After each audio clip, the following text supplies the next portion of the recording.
Hello, everybody. How are you doing? How are things? What's y'all been up to? Today, before we get right into the games, I want to talk about the new Steam hardware that Valve showed off. This is a little loud for me. You know what? Fuck it. Goodbye, music. I can't. The new Valve hardware. We're going to start with the Steam controller. We're going to go to the Steam machine, and the one I'm most excited about. So what I like about this is it's basically just two halves of a Steam Deck, which I own, put into a controller. And it's so nice. So, it's built for Steam and configurable with Steam Input, which is awesome. I love Steam Input. It allows you to remap non-controller native games to work on the controller, which is fantastic. See PC, laptop, Steam Deck, Steam Machine, Steam Frame, and more. This is really cool. Plug and play with Steam Controller Puck. One puck, two jobs. It's a wireless transmitter that provides a fast, stable connection for your Steam controller. It's also a charging station connecting to your controller magnetically with a satisfying click. Prefer using Bluetooth or a USB? Steam controller supports those too.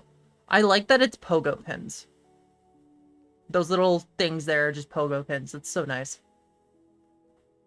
Magnetic thumbsticks. This is a step up from the Steam Deck. The Steam Deck has regular analog potentiometer-based joysticks. These also support Captive Touch, which is awesome. High definition, like the Steam Deck. And then grip-enabled gyro, which is really cool. We're calling it GripSense. Yeah. And it's a new input for Steam controller that enables gyro with a capacitive touch. Hold and release to enable and disable gyro aiming. You can also map it to any other button. That's awesome. I didn't know they made a white Steam Deck. That's cool. Plus all the inputs you expect. So controller, comfort, motion control, trackpads, the grip buttons, the back buttons. The Steam Deck has that. I love these buttons. I play a lot of mods, and unfortunately not all mods are mapped to a controller input, and you have to use a keyboard. So I map them to whatever keyboard press that it needs. It could be space, it could be enter, whatever. Then there's the standard quick access button, the Steam button. My Steam Deck does not have a Steam button, which is this little thing. My Steam Deck has that, and then a button that looks like this that just says Steam. Customizable for Steam input, like you can customize all of these buttons, even the thumbsticks. It's fantastic.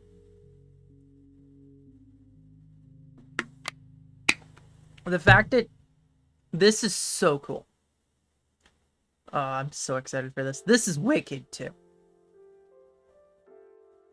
So these are in my wish list. I don't know why it's not showing up. This is more, if you're interested in going and checking out the more in-depth stuff, that's all at the bottom of this page. But we're going to move on to the Steam machine. I am so fucking impressed with this. Now, it's marketed as a PC, a gaming PC. So it's going to be a little on the expensive side. I'm expecting this to be at least $1,000 Canadian. I would be surprised if it's not more, to be honest. But I think $1,000 is a good guess. So this runs SteamOS.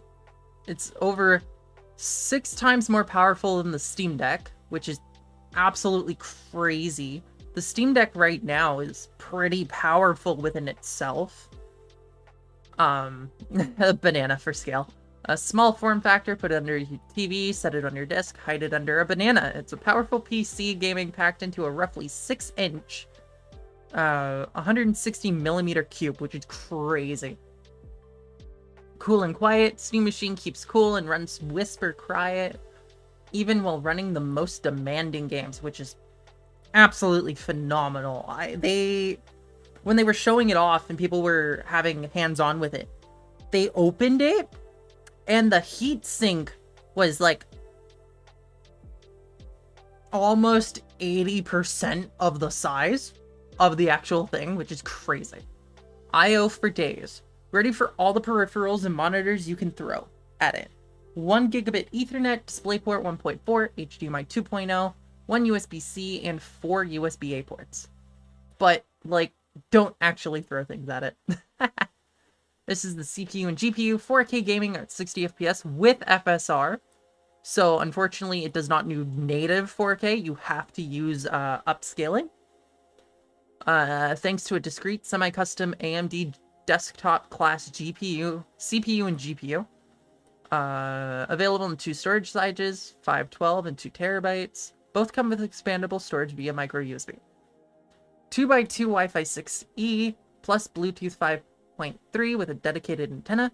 Steam Controller's wireless adapter is built into the Steam Machine for direct pairing. This is really cool.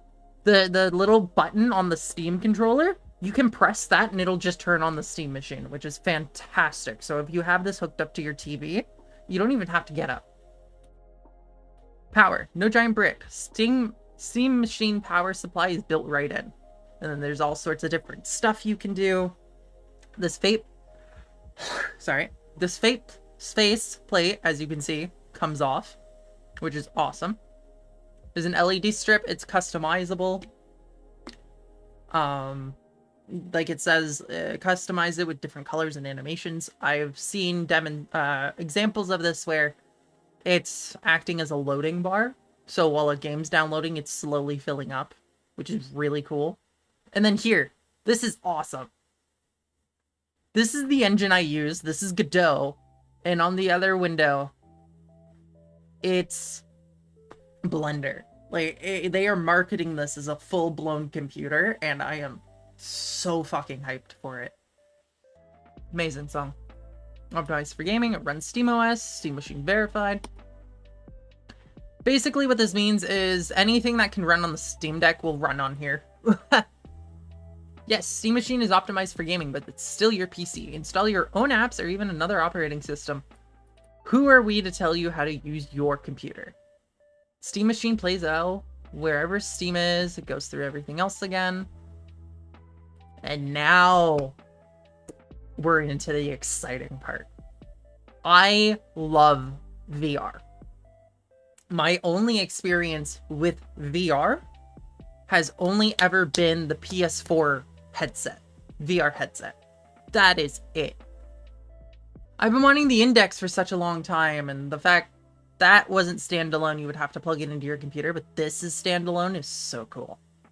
VR and non-VR gaming, which is really cool. You can boot up games into like what I'm gonna call flat mode and still be able to use them just fine.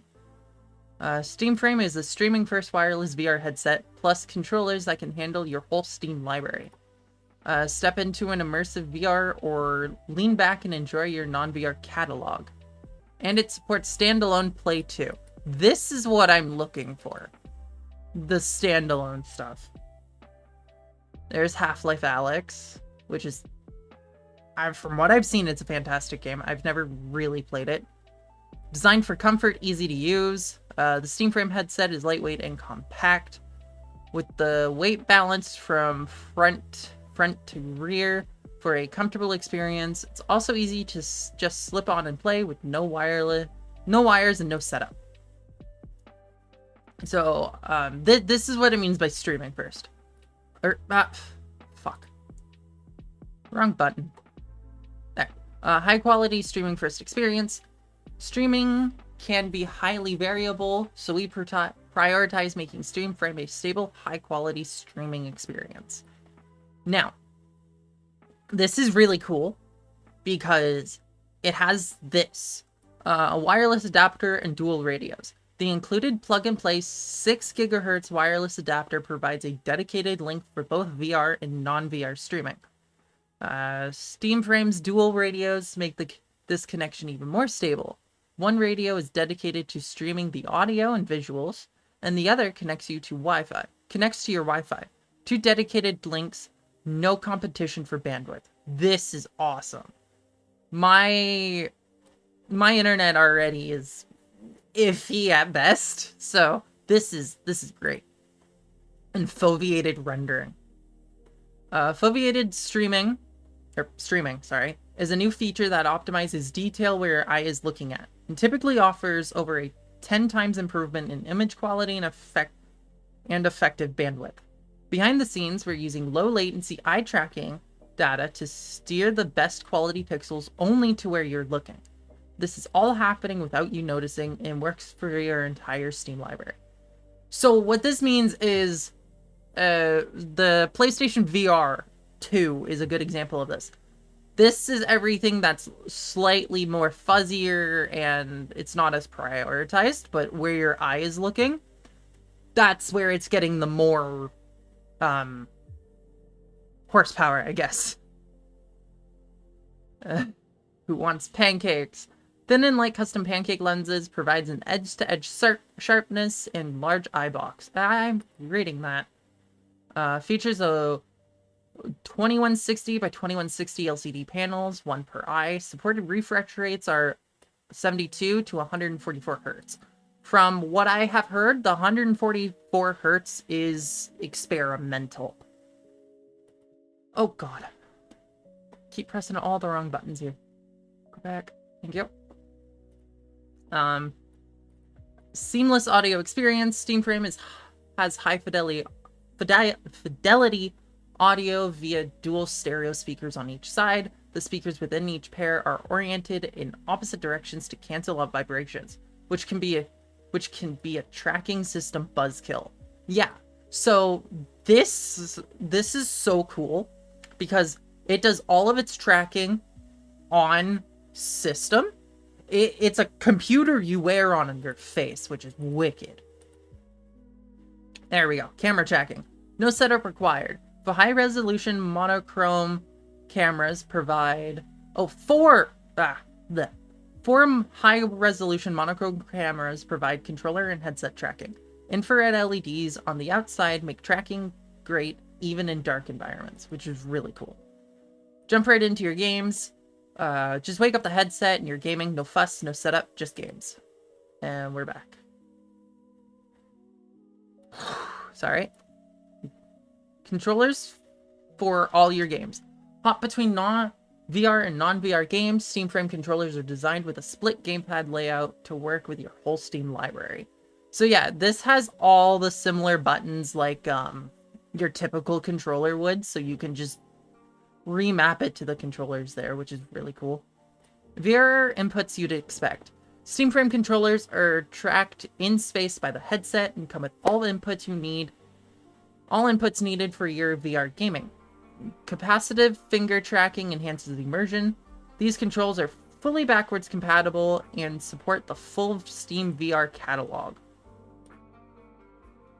And for non-VR gamers too. The SteamFrame controllers also have all the familiar buttons you need to play non-VR games. The D-pad, ABXY buttons, triggers are on the other side, bumpers, all where you'd expect. This is really cool. Magnetic thumbsticks. SteamFrame includes next-generation magnetic thumbsticks for precision and capacitive finger tracks or sensing. These are the same thumbsticks included in the Steam controller. Easy battery access. This is awesome. Each SteamFrame controller runs on a single AA battery, offering about 40 hours of playtime, which is really fucking cool. Supports standalone Play 2. SteamFrame is a PC and runs SteamOS powered by a Snapdragon 8 series processor. With 16 gigs of RAM, SteamFrame supports standalone play on a growing number of both VR and non-VR games without needing to stream from your PC. It runs SteamOS, SteamFrame verified for all standalone titles. There's a developer kit, which, oh, god damn it. Go back. There's a developer kit, which is something I want, but I can't get. Not yet, at least. And of course, Steam Frame plays well with everything, which is really cool. We're gonna talk about the hardware a little bit here. So it's a 4nm Snapdragon 8 Gen 3. It is the ARM architecture, which is wicked. Let me just do a thing here. Yeah, so it's a mobile processor, which is crazy. The clock speed is about 3.4 gigahertz. Yeah, supports OpenGL, whole Vulkan, whole bunch of stuff, which is awesome. And that's what I mean by it's a computer that is strapped to your face. It's wicked. And then there's another thing here as well. See, here's 172 to 144. 144 is experimental. Where was... Here, okay. Rechargeable 21.6 watt-hour lithium-ion battery. One USB-C 2.0 port for the rear for charging and data. Data charge with USB-C, 45 watts. So that's the recommended wattage for the power adapter. This is the part that has me interesting. For charging and data. So yes, it's only 2.0. So there's no like display port and stuff like that. But where this could be potentially really useful for me and with streaming and everything, since I've been really wanting to do VR content, I could use the headset, run the game natively on the headset, and just have it show up on the computer and do everything with OBS so y'all can see it, but it's not putting an insane amount of strain on just the laptop I have. Now, I'm not entirely sure if that's possible because this is a 2.0 port. It's possible that the wireless adapter would work that way. Provides direct low latency link between your headset and PC. It's possible that the wireless adapter works this way. I'm not entirely sure. Just for the hell of it, after stream today, I might end up just shooting Valve an email and just inquiring about it, because if this works the way I think it does, this would be absolutely fantastic. Because the only thing my computer would have to worry about is just, one, grabbing the signal from the headset, and two, streaming.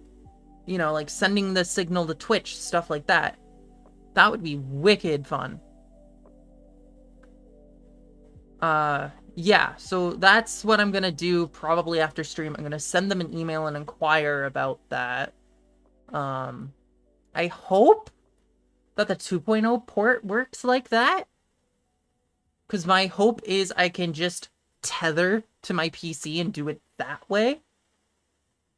But I don't think there's a way for me to know that until, you know, like reviews come out or anything like that.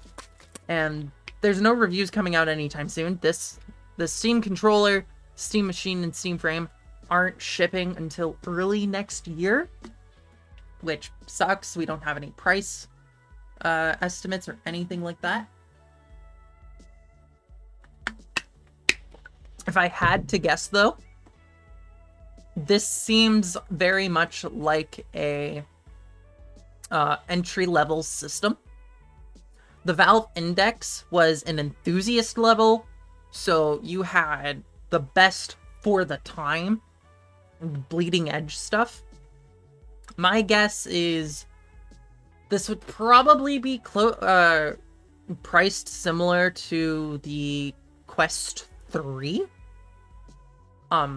Probably the Pro, which is about 500 Canadian. The Steam Machine, since this is being advertised as a full-on computer, I'm pretty sure this will be $1,000, if not more. For the controller itself, I'm guessing this would be similar to a PS5 controller. Here in Canada, those are about 120 bucks a piece. So it could be maybe 150, maybe a little more. But Valve's thing with the Steam Deck was it was a really aggressive price point when it first came out, and it sold beautifully. Sure, not like an insane amount, but it sold really fucking well. So I'm assuming that same with the controller, the Steam Machine, and Steam Frame, they're all going to be priced pretty competitively. Not to the point where they're losing money on it, but to the point where they're in a maybe an upper tier of affordability. They're leading on that edge of enthusiast grade and entry level. Like they're somewhere nice in the middle with it, which is really cool. All right. So that is that. I just wanted to talk about that cuz I saw this a couple days ago when the